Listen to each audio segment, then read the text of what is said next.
Hello my dear friends, how are you? Welcome. Thank you for joining me here today.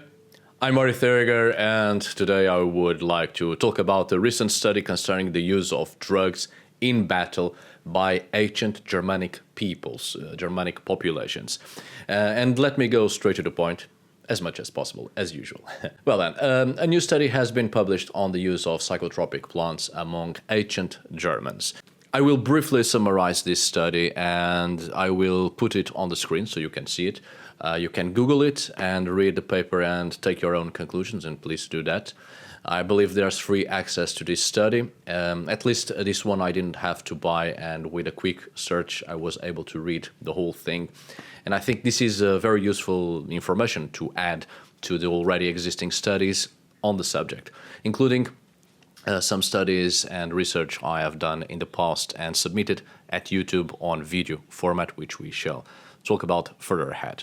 By the way, I take the opportunity to just thank my patrons. Their monetary help has been truly life-saving. So, not just for my survival, obviously, but also to acquire resources so I can deliver these studies. So a very special thanks to all of my patrons and to all of those who support me and watch my stuff and in this channel as well, and also listen to my experimental solo music project called Varum, which I'm really proud of. One of the very few things I'm proud of.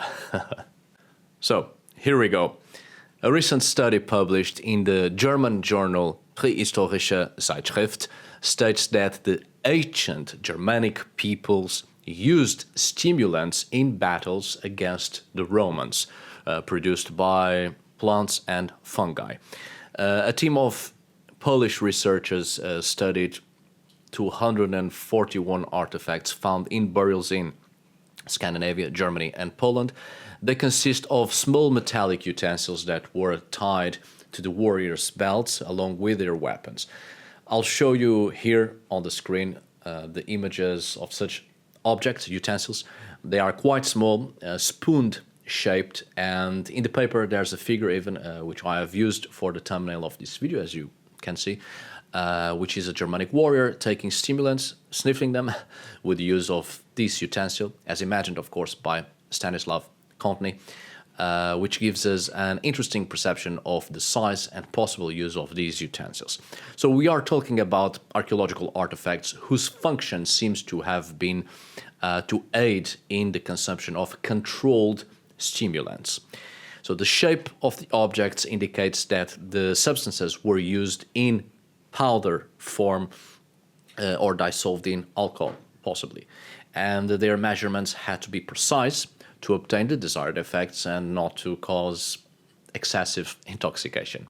The research also presented evidences that there had been an ancient commercial network for these stimulants, as well as concluding that probably half of the Germanic armies used these types of stimulants. The research also opens up, obviously, new fields in the study of the religious uses of plants in the European world and ancient Scandinavia.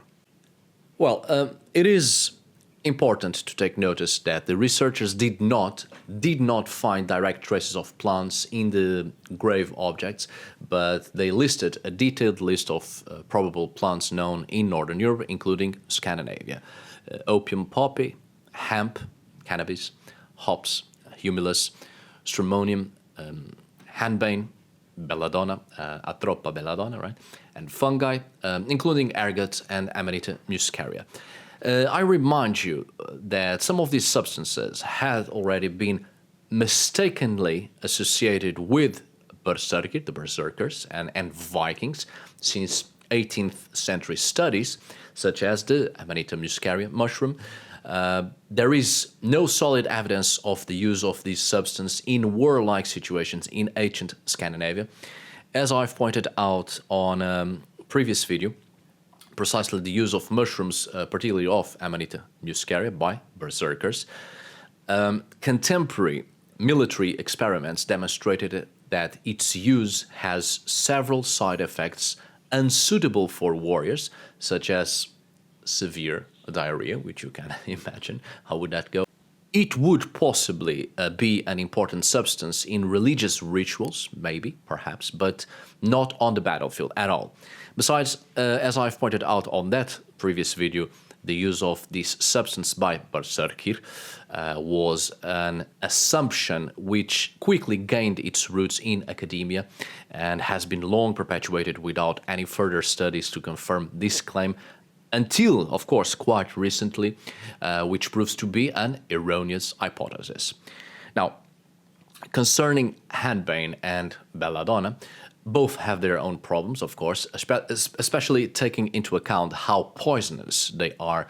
And it's not just a question of taking small doses, but more to do with the side effects and how the poison affects the body according to each person, which means that there wouldn't be a fixed dose, but different measurements for each particular individual, which makes them extremely difficult substances to control in situations of giving such substances to a large number of people, such as an army. I've already talked about these two and other substances, of course, previously on the video I've made about the berserker and hurfatnar warriors, so that subject is also covered for now, at least. But even so, I do think you should definitely read this new study, but obviously taking into consideration some of the substances and what we know about them so far from previous studies. And if you have the time, of course, please watch my videos, my previous videos. According to the article, the most likely substance used by ancient Germans would have been the fungus that grows on cereals, ergot. Claviceps purpurea, quite fancy. Ergot fungus has been discovered in several archaeological sites across Europe, from the Neolithic to the Iron Age, especially in the Iron Age. One of the most exceptional finds was with a bog body known as Graubele Man, dated to 400 to 200 before the Common Era and discovered in Jutland, Denmark. Several ergot spores were found in his intestine, indicating that his last meal contained this substance. And I emphasize, it was a ritual meal, since the aforementioned man must have been quite possibly, sacrificed. His throat was cut. I state this because some patrons, one patron actually, have asked me that ergot fungus could be taken by accident while eating bread. And well, not likely, although perhaps in some sporadic occasions it could be. That's how our ancestors found out about this kind of stuff. But our ancestors would be careful concerning what they ate and how fresh the products would be to avoid being sick all the time or baked out of their minds. What seems to happen here, it is a controlled substance to be used in specific occasions. So it wouldn't be handing out stale bread to enter in some sort of altered state of mind. Now, the case of the bog body mentioned before, it is clear that the last meal was not an ordinary meal, but a carefully prepared meal for the ritual in question, most likely indeed to alter the conscious state of the individual, perhaps who knows, to minimize the suffering from the sacrificial ritual. And the same thing goes to the possibility of the use of psychotropic plants or controlled substances to be used in battle.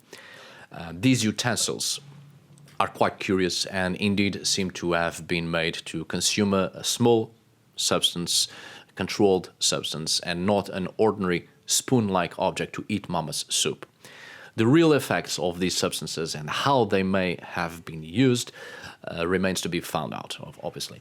And please, as curious as you may be, don't try this at home, especially not eating maggoty bread for 3 stinking days. Now, my dear friends, I do hope you have enjoyed this video and may it be useful. I hope. Please, if you have the time and opportunity, check this study in question, and there's obviously more detailed information about it, as this video is only a quick overview on this study. My dear friends, thank you so much for watching and for listening. Thank you for being in there. See you on the next video, and as always, tack för idag. Thanks for today. Obrigado por hoje. Until we meet again, my dear friends.